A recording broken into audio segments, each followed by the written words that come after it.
Bonjour à tous, soyez les bienvenus. Alors, nous allons faire connaissance tout d'abord avec Martine. Alors, Martine, c'est quelqu'un que nous avons rencontré quand nous sommes allés à l'église de Saint-Maximin, la basilique de Saint-Maximin qui est dans le Haut-Var. Et Martine nous a déjà témoigné parce qu'on avait fait une sortie avec les bénévoles pour découvrir une autre paroisse. Comment vit une autre paroisse? Et une paroisse qui a été transformée par l'adoration. Et Martine est venue nous témoigner de son parcours. Alors c'est un parcours qui vient de très loin. Elle était loin, voilà. Et petit à petit, elle a découvert la paroisse, découvert l'adoration, toutes les grâces qu'elle a reçues. On a été émerveillés de son cheminement. Alors du coup, on a dit, Martine, il faut absolument que tu viennes. Et Martine nous a dit, mais je ne suis pas libre. Et le père a tellement insisté que, voilà, Martine est là avec nous ce matin. Alors bienvenue à Martine, qui va nous partager tout simplement son chemin de vie, son chemin avec le Seigneur. Bienvenue Martine. Bonjour. Donc, je m'appelle Martine de Pablos. Je suis née dans une famille catholique de nom, pas pratiquante du tout. J'ai quand même fait ma communion, mes communions à l'époque. Je me suis aussi mariée un jour à l'église. Et j'ai ensuite pris mon baluchon et je suis partie dans la vie avec une énorme carapace que je m'étais construite face à la violence que je vivais dans ma famille. Et donc, je me suis fait cette grande et grosse carapace en me disant il faut que tu sois très forte, que tu ne fasses confiance à personne et que tu ne comptes que sur toi. Donc, je suis partie dans la vie comme ça et je rêvais de voir un mari, de voir des enfants, de pouvoir faire une famille, fonder une famille avec beaucoup d'amour. Donc voilà, je rêvais à cet homme que je rencontrerais. Et puis j'ai rencontré un garçon qui effectivement me semblait être celui-là, qui au bout de 6 mois m'a dit on arrête. Bon, j'étais jeune. Et en fait, à ce moment-là, j'ai vraiment senti ma vie se briser. Et je suis partie dans la vie avec toutes mes blessures sur le dos, comme tout le monde. Et j'ai vraiment pris tous les chemins de traverse, tous. Donc j'ai tout essayé, j'ai cherché. Et qu'est-ce que je cherchais en fait? Je cherchais tout simplement l'amour, la reconnaissance de ce que j'étais véritablement à l'intérieur. Je sentais que j'avais un cœur pur, mais que je n'arrivais pas à concrétiser cela. Voilà. Donc, chemin faisant, eh bien, j'ai construit ma vie. J'ai eu un enfant. Je suis seule et j'ai toujours été seule avec lui. Et au bout d'un moment, après 6 licenciements économiques, après de multiples et nombreuses déceptions amoureuses, je me suis retrouvée à Saint-Maximin, alors que je détestais le sud et que je détestais le soleil, et dans une grande souffrance, donc sans argent, au chômage, avec un enfant, mes parents évidemment qui habitaient Saint-Mandrier, donc tout près, qui m'avaient tourné le dos, mon frère on n'en parle pas. Et donc c'était une situation très difficile, très douloureuse. Et puis un jour je rencontre une maman que je voyais à l'école, et qui me dit « Ah, comment va ta vie ?» et tout. Oh là là, j'ai dit « Tu sais, ma vie, c'est un grand désert dans tous les domaines, et surtout beaucoup de souffrance. » Alors elle me dit « Écoute, je vais prier pour toi. » D'accord, très bien. Bah écoute, si ça peut te faire plaisir, d'accord, moi, je ne sais pas ce que c'est la prière, donc ok, pourquoi pas. Voilà. Et puis la semaine s'est passée, et j'ai quand même senti, je sais pas, une petite caresse dans mon cœur pendant cette semaine. Et comme par hasard, le mercredi suivant, je la rencontre au marché. Et elle me dit, alors, comment ça va? Et je lui dis, écoute, je vais te dire la vérité, j'ai senti une petite caresse. Je ne sais pas ce que c'est, je ne sais pas d'où ça vient, mais voilà. Donc elle me dit, bah, écoute, si tu veux, viens prier avec nous. Oh là là, je dis, mais tu sais prier, moi je ne sais pas faire. Je pense que je me souviens du Notre Père et du Je vous salue Marie, mais à part ça... Elle me dit, mais écoute, vraiment, ne te pose pas de questions. Viens et tu verras. Et je lui dis, promets-moi une seule chose, c'est que tu ne me demandes rien, vraiment, parce que je serais tellement mal à l'aise, voilà. Donc j'y suis allée, et j'ai été accueillie avec des personnes qui vraiment étaient très joyeuses, et qui ne m'ont pas regardée, qui ne m'ont pas observé ce que je faisais, ce que je ne faisais pas, mais qui m'ont accueillie avec tout leur cœur. Je fais juste une parenthèse. Si j'étais allée dans une église classique, que j'avais assisté à une messe, je pense que je ne serais pas là aujourd'hui. Voilà. Donc là, j'ai été touchée par cet amour qui m'accueillait. Et puis bon, ils ont commencé à louer, lever les bras, à chanter. Et je trouvais que ces chants étaient très joyeux, donc ça m'a vite emportée. Et ils ont partagé, etc., ce que la parole de Dieu leur apportait. Et puis, à la fin, elle demande, est-ce que quelqu'un dans l'assemblée veut, on était, je ne sais plus, 6 ou 7, est-ce que quelqu'un veut la prière des frères, veut recevoir la prière des frères? Moi, j'étais cachée derrière le canapé, personne. Elle me regarde, elle me dit, Martine, je pense que ça serait bien si on priait pour toi. Je la regarde en me disant, mais je t'avais demandé de rien me demander, voilà. Mais je ne sais pas ce qu'il faut faire, quoi. Elle me dit, écoute, c'est simple, tu te mets à genoux devant le Seigneur, et nous on se met derrière toi et on prie pour toi. Ok. Et si tu veux, tu nous dis pourquoi on prie. Alors je dis, bah, écoutez, voilà, ma vie est un désert aride, douloureux, dans tous les domaines. Voilà. Et donc ils ont commencé à prier pour moi. Et là je me suis sentie portée tout d'un coup et vraiment soutenue. Et là je me suis mise à pleurer. Voilà. Donc je ne savais pas ce qui s'était passé. Voilà, je me suis dit, bah, c'est le fait d'être entourée par des gens qui sont gentils. Voilà, bref. Donc j'ai vraiment pleuré. Et puis, en partant, elle me dit, bah, écoute, si tu veux, tu pourras revenir. Ok. Et dès la semaine prochaine, dès la semaine suivante, je suis arrivée en disant, oh, mais vous savez pas ce qui s'est passé? En fait, j'ai reçu 350 € sur mon compte. Je ne sais pas du tout d'où ils viennent, quoi. Et puis comme ça, toutes les semaines, bah, on m'a proposé du travail, pardon, je suis très stressée.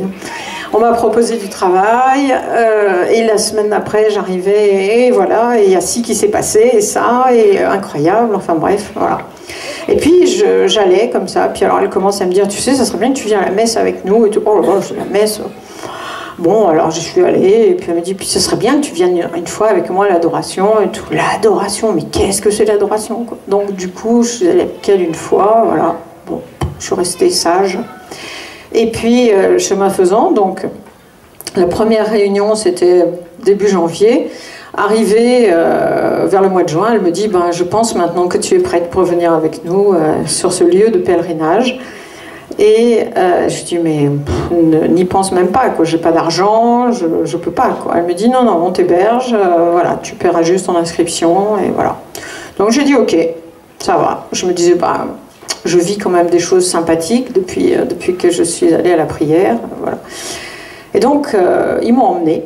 Et je suis arrivée, donc elle m'a dit, tu sais, tu t'inquiéteras pas, parce qu'il y a une tente, il y a 4000 personnes, tout le monde les bras en l'air, en train de chanter, tu t'affoleras pas. Bon. Je lui ai dit, écoute, tu sais, moi, avec ma carapace, je risque pas grand-chose. Donc j'arrive sous la tente, effectivement, 4000 personnes, les bras en l'air, en train de chanter, une joie débordante, et je suis rentrée, bouf, je me suis sentie pareil, portée, et au bout de 2 minutes, hop, je levais les bras, je chantais, enfin j'étais très très heureuse. Voilà, et j'ai participé à tout. J'ai voulu tout voir, tout entendre, parce que c'est mon caractère de faire les choses à 300%. Voilà, et j'écoutais, j'entendais des choses, etc. Et surtout, ce que j'ai entendu, c'est tous les jours, des petits jeunes qui animaient la louange, et qui, après la louange, nous disaient, vous savez, ici, c'est facile, hein, en fait, ne vous posez pas de questions. La seule chose que vous avez à faire, c'est dire oui au Seigneur. Et après, vous vous laissez faire. Alors moi je dis bon, je risque pas grand chose. Allez, oui, je dis oui. Je dis oui, je savais pas pourquoi, comment, ce qui allait m'arriver. Je dis oui, oui, tous les jours je dis oui Seigneur, oui Seigneur, oui Seigneur. Bon. Et puis arrive le jeudi soir, la veillée miséricorde. Et j'avais très très mal dormi la veille parce que je dormais dans une chambre avec le petit enfant de cette famille qui avait toussé toute la nuit, donc je n'avais absolument pas dormi. Et donc son mari me dit bah, c'est bon, c'est l'heure, je t'emmène. Donc voilà, donc du coup il m'emmène, pardon. Et puis je me dis mais qu'est-ce que je fais là? En plus j'étais en retard, je vois tout le monde installé, le Saint-Sacrement exposé, des petits lumignons dans toutes les mains, et je me dis moi j'arrive en retard et j'ai pas de lumignon. Bon, ça paraît être un détail, mais vous allez voir que c'est un détail important. Donc j'arrive et je me dis j'aurais dû aller me coucher, je suis trop fatiguée. Bref, je m'assois. Et au bout de 5 minutes, la personne devant moi se retourne et me dit « Est-ce que je peux vous donner mon lumignon parce que je dois partir en service ?» Je dis « Ok ». Donc je prends ce lumignon et là, la lumière est venue éclairer les ténèbres, est venue éclairer mon cœur. J'ai vraiment senti que la lumière rentrait dans mon cœur. Bon, le prêtre qui était là nous dit, donc le Saint-Sacrement a été exposé, il nous dit maintenant, ben, je vous engage à aller vous confesser. Oh, moi, j'ai pas besoin de me confesser, j'ai fait de mal à personne, on m'a fait du mal, mais moi j'ai fait de mal à personne, donc voilà. Et puis, bon, il revient 2 minutes après. Pour ceux qui sont à court d'idées, bah, je vais vous faire une petite liste d'un certain nombre de péchés, voilà. Et il commence. Toutes les sciences un peu occultes, donc le tarot, la numérologie, l'astrologie, etc., etc. Puis après, il change de registre, la pornographie, la masturbation, etc., etc., etc. Et moi, à chaque fois qu'il nommait un péché, je me disais, celui-là oui, celui-là oui, celui-là oui. Enfin bref, j'avais toute la liste.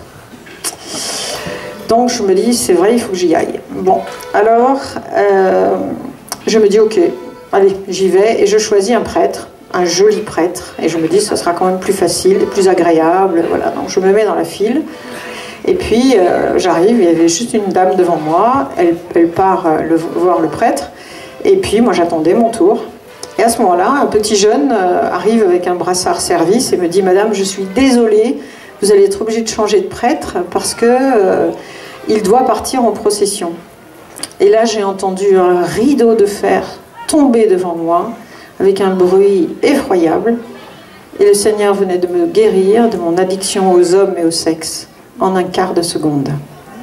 Voilà, je n'ai plus jamais regardé les hommes et les prêtres comme je les regardais sur ce lieu de pèlerinage, comme je les avais regardés avant. J'étais guérie de mon addiction. Donc j'arrive, je choisis pas un autre prêtre, je me dirige vers celui qui était libre. Et je lui dis, voilà, il me dit, bon, quels sont vos péchés? Je lui dis, bah, est-ce que vous avez entendu la liste? Il me dit, écoutez, j'écoute pas trop ce qui se dit, j'écoute plutôt les personnes qui viennent se confesser, donc je commence à lui dire ça, ça, ça, ça, ça. Et au fur et à mesure, les sanglots montaient dans ma voix, et je me suis vraiment mise à pleurer, mais en voyant à l'intérieur de moi, c'était la première fois que ça m'arrivait, de voir toute cette noirceur. Alors que je pensais que j'avais un cœur pur, je voyais toute cette noirceur, tous ces péchés, et je pleurais, pleurais, pleurais. Et là, j'entends le prêtre qui me dit, mais le Seigneur t'aime tel que tu es, avec tes péchés, tel que tu es, et il est là pour toi. Et là, j'ai senti vraiment un océan d'amour tomber sur moi, et je me suis sentie remplie, alors que mon cœur s'était vidé de tout ça. Je me suis sentie remplie d'amour, regonflée, aimée, reconnue, débordante d'amour. C'est quelque chose que je n'avais jamais connu dans ma vie, et donc c'était extraordinaire pour moi. Donc je me suis relevée, j'ai rejoint le mari de mon ami qui était venu me chercher. Je lui ai dit, tu sais, ne me demande pas de parler sur le chemin, je ne sais plus où j'habite, je ne sais plus qui je suis complètement à l'ouest. Donc voilà, je suis rentrée, je me suis couchée, j'ai passé la nuit comme si j'étais dans un tambour de machine à laver. Je me suis levée le lendemain matin, j'avais des vertiges, je ne tenais pas debout. Donc voilà, voilà ce que j'ai vécu, voilà ce que le Seigneur est venu me faire dans ma vie, me guérir de tous ces péchés.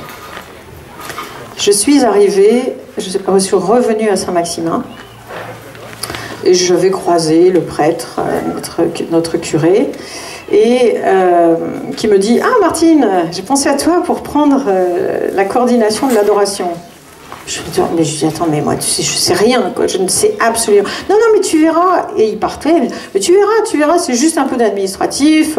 T'es d'accord, hein, t'es d'accord ?» Il est comme ça, hein. Bon, je me suis dit... J'ai dit qu'après cette conversion, voilà, je ferai tout pour le Seigneur parce qu'il m'avait sauvé. Personne ne m'avait aimé comme il m'a aimé, donc je ferai tout pour lui. Ok, allez, j'y vais, et puis on verra bien, quoi. Donc j'ai pris l'adoration il y a 5 ans.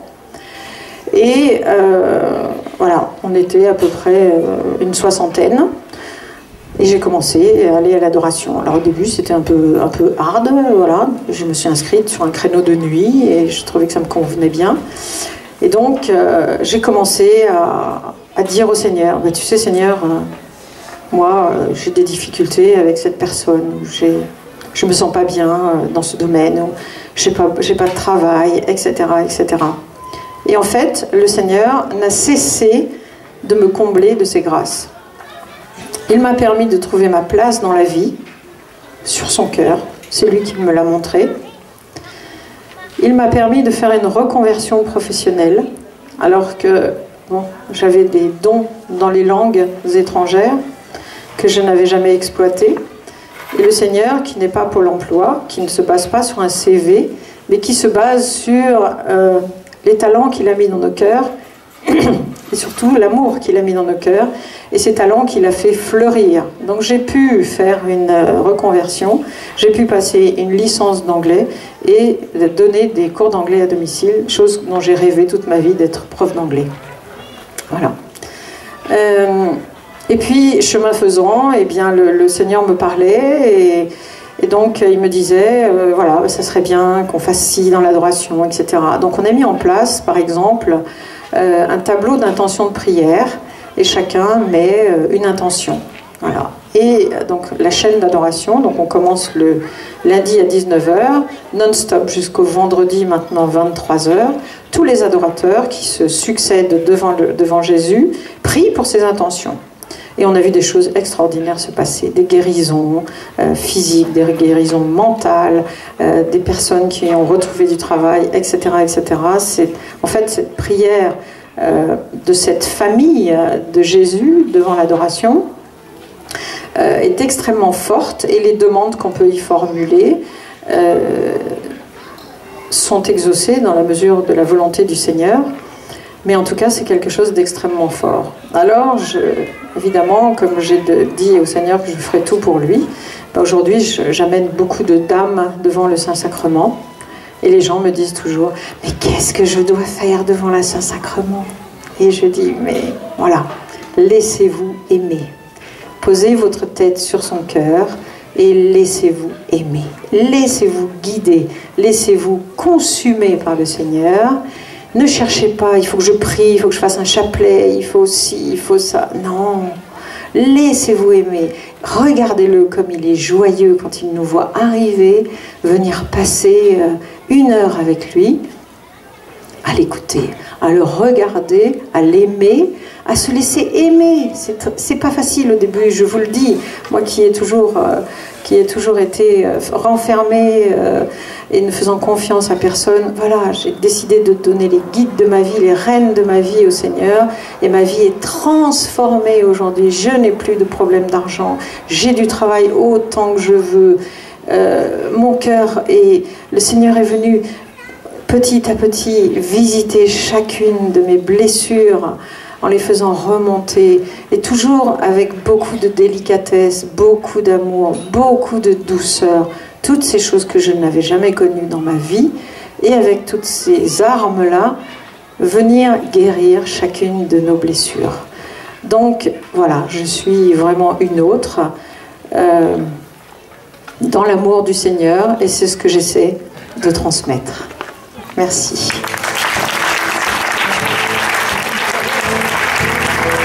Oui, merci Seigneur pour le témoignage de Martine. Je te demande d'abord de bénir Martine. Moi j'ai été touché par toutes ces souffrances qu'elle a traversées. Et je te remets peut-être les souffrances de tous ceux qui sont ici, toutes les galères, toutes les choses difficiles. Peut-être que certains ont été touchés également par le fait qu'elle se soit laissée rejoindre par quelqu'un, par une paroissienne qui lui a tendu une perche, qui l'a invitée. Et Seigneur, fais-nous la grâce nous-mêmes d'oser inviter ceux qui sont autour de nous, car c'est peut-être de futures Martines qui vont faire un chemin formidable, être guéris, renouvelés, et pouvoir rejoindre la communauté des enfants de Dieu, l'Église. Voilà, j'ai été aussi touché par la manière dont elle s'est laissée rejoindre dans la confession. Et si nous avons des péchés sur le cœur, fait que nous n'hésitions pas nous-mêmes à les déposer, à aller voir un prêtre qu'on connaît ou qu'on ne connaît pas, peu importe. Seigneur, fais-nous aussi la grâce, comme Martine, d'être renouvelés, touchés dans l'adoration. Et que cette année soit pour nous une année de renouveau paroissial dans l'adoration. Nous sommes à ta disposition, Seigneur. Et que chacun retienne une perle. J'avais envie de demander quelle est la perle que nous retenons de ce témoignage.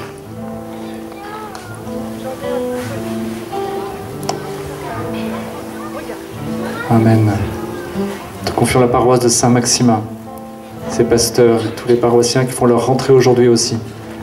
Et merci pour Martine qui s'est déplacée jusqu'à nous, alors qu'il y avait cette rentrée paroissiale. Là, nous demandons de la bénir, ce sacrifice qu'elle a fait pour être avec nous ce matin. Amen. Gloire à toi, Seigneur, source de toute joie. On peut se mettre debout ? Gloire à toi, Seigneur, source de toute joie. Gloire à ton nom, Dieu très saint. Gloire à toi, Seigneur, ô toi le roi des rois. Amen, alléluia. Gloire à toi, Seigneur, source de toute joie. Gloire à ton nom, Dieu très saint. Gloire à toi, Seigneur, ô toi le roi des rois. Amen, alléluia. Amen, merci Martine. Je crois que vous devez repartir.